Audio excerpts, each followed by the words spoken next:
بہت ہی کمال کے اور مفید ٹوٹکے۔ جن خواتین کو خون کی کمی ہو وہ کشمش کھایا کریں۔ شیمپو کے زیادہ استعمال کرنے سے بال جلدی سفید ہو جاتے ہیں۔ شیمپو کے زیادہ استعمال سے بانجھ پن ہوتا ہے۔ آپ کو چاہیے چبانے والے پھل زیادہ کھائیں کیونکہ اس سے نہ صرف منہ کی ورزش ہوگی بلکہ آپ کے دانت بھی صاف اور چمکدار رہیں گے۔ گاجر، سیب، ناشپاتی وغیرہ کا استعمال زیادہ سے زیادہ کرنا چاہیے۔ میتھی دانے کو پیس کر سرسوں کے تیل میں مکس کر کے لگانے سے آپ کے بال بہت زیادہ لمبے، مضبوط، کالے اور گھنے ہوتے ہیں۔ کچا ناریل کھانے سے بدہضمی پیدا ہوتی ہے۔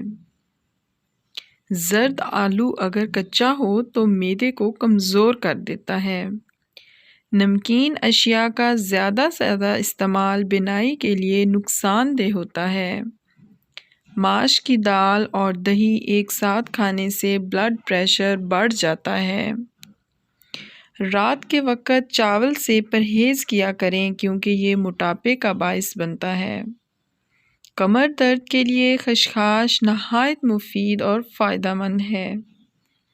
رات کے وقت کمر پر روغن بادام سے مالش کرنے سے کمر کا درد بالکل نہیں ہوگا۔ رنگ گورا کرنے کے لیے ٹماٹر اور لیموں کا رس ملا کر چہرے پر لگائیں۔